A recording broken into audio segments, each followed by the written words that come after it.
Welcome to the Connor's Corner segment of Ask the Lawyer. You know, a couple of months ago, I was watching a series on AMC. It was called The Sun, and it starred Pierce Brosnan. And it's about the history of Texas, both in the 19th century and going a little bit into the 20th century. And there's one very remarkable performance in that series. And we have the actor who plays Giles on that, James Parks. And James, you did a great job in that series, and I understand it's coming back again? Yes, it is coming back. We start shooting in November. Thank you very much, by the way, for having me on your show.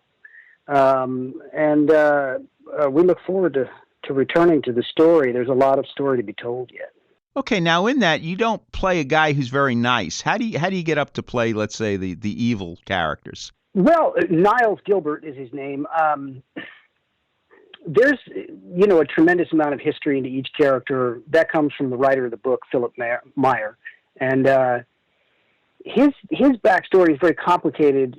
As far as an actor in coming to play a bad guy, if you're playing a psychopath, that's one thing, or a sociopath or something. But if you're not, then there's usually some sort of a level of human motivation or emotion that drives the character to do, even if you say they do evil things. From their point of view, they do not seem evil, and I think that happens that's just the human condition. It happens today. It will never stop happening. From one point of view, something seems completely evil, and from the person who's doing it, it seems like a righteous cause. To Niles, who originally comes from the South, and he came from a wealthy family, obviously slave owners, they lose their land after the Civil War, and it's taken from them, and then they become sharecroppers on their own land. So the indignity of that is what drives him, and his desire to make something of himself in the West. And when he gets to the West, there is this workforce of what are Mexican people who have been there for hundreds of years. But primarily, they do all the cattle work at the time in which the story is told, before oil is found in Texas. After oil was found, there was no need for cattle in Texas, as the water had all dried up, and the Mexican vaqueros actually became farm workers, and that's what created this migration of farm work kind of across the nation and to California eventually. But he sees them as an invading force. So remember, Texas is, at this time, very much still a warring state. There was no army in Southwest Texas. So very little police force, one sheriff, one deputy. So if you wanted to take care of yourself, you did it yourself. And people who owned large pieces of land, Spanish families that had been there for 300 years, or Western families, there were Dutch families, there were German families. They guarded their own land with their, with guns, with weapons, with everything they had. And so there was a kind of conflagration that was coming. The land was being taken away from the Spanish and the Mexican families that had been there.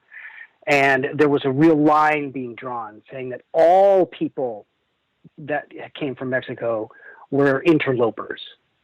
And so that's the way Niles sees it. He sees it as a threat to his well-being. It reminds him of what happened to him in his past. And he sees it as a way to take the land. And that's kind of part of his creed, if you will. He shares that with Pierce Brosnan's character, that, the history of humanity can be boiled down, if you wish to do it this way, into those who take something and keep it, knowing that it can and could and will, they believe, be taken from them eventually. And that is, I believe, something that this goes on across the world and in our own country today. So it's not unusual. He's not a sociopath. He doesn't enjoy killing people. He doesn't dream and wake up in the morning and think, how can I kill a child, or how can I go out and torture somebody? He does all of his killings are for a message, for a purpose. But, the way I played him was just, if he had his druthers, he'd rather be listening to music and dancing and raising a family. Okay, now is Niles coming back next year on The Sun? Yes, he is, and he represents he makes good, he starts to make money. He starts to become a more influential person in the town. And it's interesting how that will change him and change his point of view with more responsibility and, more money, more land. And he also becomes more interconnected with the McCullough family. So it's very interesting. I don't want to give it any away. It's going to be an exciting season. I'm sure everybody says that, but... No, I'm sure it will be. If it matches season 1, it'll be very good. A few years back, I interviewed Andrew V. MaLaglen shortly before his death. We were talking about some of the favorite actors he worked with. And, of course, he worked with John Wayne and Jimmy Stewart and Gregory Peck and so forth and so on. One of the names that came up first was your father, Michael Parks. Yeah. When you sent me the email, I looked and I saw Andy's name.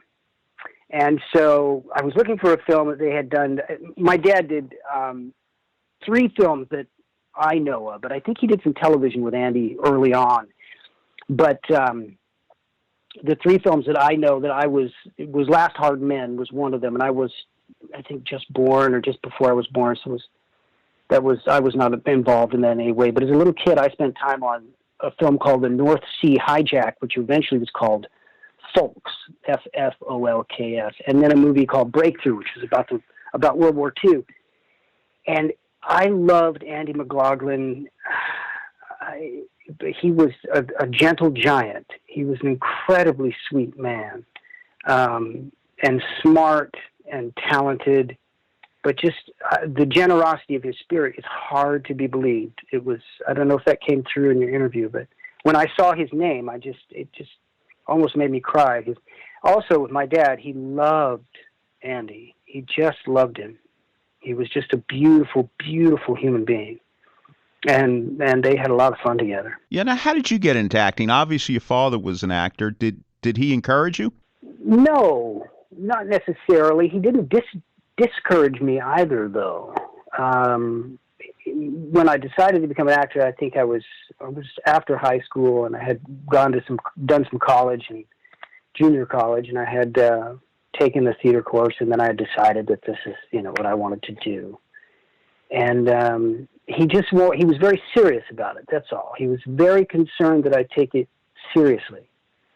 The old saying is that it's not brain surgery. But as Laurence Olivier said, you can't give brain transplants to actors.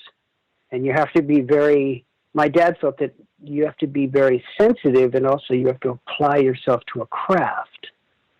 And it's the craftsman side of the work that my dad was, I think, it's my opinion, but maybe one of the best ever at.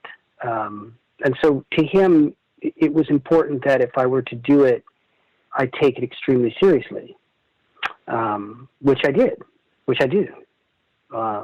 And maybe the second or first most important thing would be that I was sensitive, that I had empathy, sympathy, that my dad found was the secret to portraying characters. Now, you had an opportunity to work more than a few times with your father. What was it like working with him?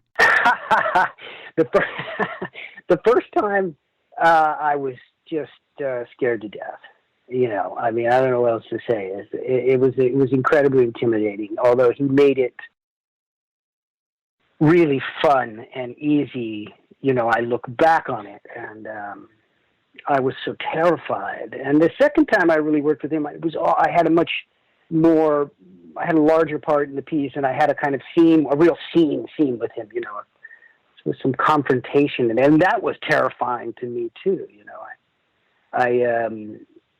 I'm quite aware of his. It's like a tiger cub playing with the adult tiger.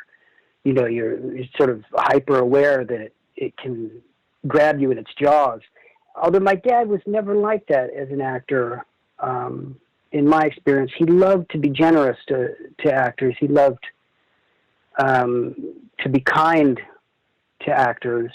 If you were sensitive and if you had a kind heart, my dad loved you, and he would help you in any way he could.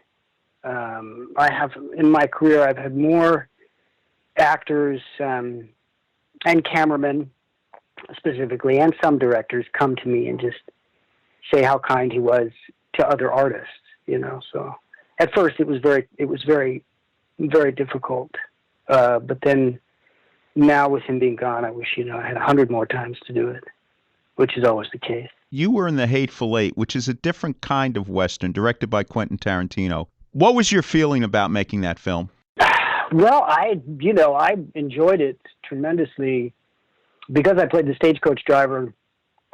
I had to train for almost 3.5 months before the shooting started, and it was a really arduous and terrifying process because what they call a six-up, 6-horse stagecoach is kind of like the Cadillac of stagecoaches. They're very expensive and they're very dangerous, and I'm not a horseman per se. So it took a lot of focus and a lot of work, to really be able to even handle them marginally well, which I was able to do.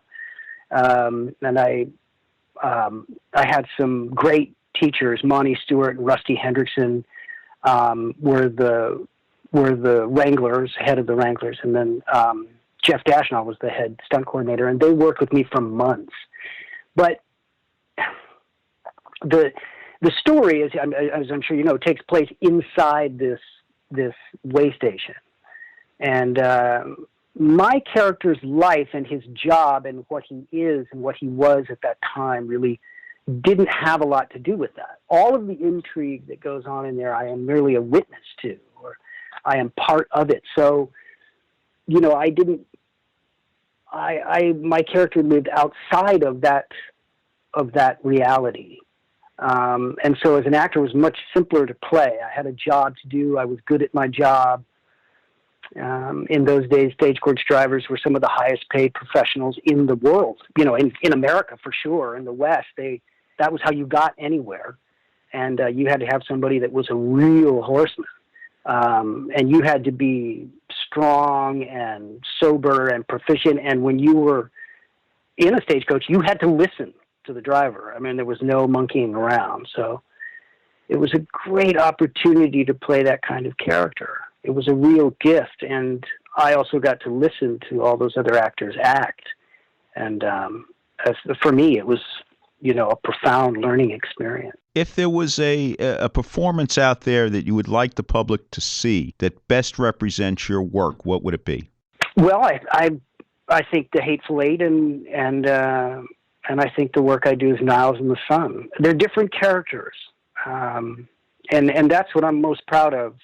There is a little independent film that I did a few years ago called Child of Grace, and it's a wonderful little film. You can find it on all of the different platforms. Ted Levine is the main star of that film, and the character I play in that is also something I really enjoyed doing. And I think part of who I am as an actor, but it's the difference in the characters. That's something my dad, that's one of the great gifts I got from him, was the ability or the desire to play a different character, completely different, in mannerism and language and rhythm and vibration and music, and just a completely different cat, as my dad would say. So I think those three, If there was one performance you would want somebody to watch that best showed your father at his best, what would it be? Wow, that's a really difficult question. My dad hated all of his earlier work. I mean, he would start to break out into a sweat if anything came on the television. We never owned any movies of his, no posters, no pictures. He wouldn't allow any, there's actually a film festival going on in LA at the New Beverly starting in a couple of days that they're doing a whole retrospective of my dad's that Quentin is putting on. And so there's a lot of films in that that he did when he was young. I would say Wild Seed. Then came Bronson, the pilot for the television series he did. But there's a little independent film called Noble Things.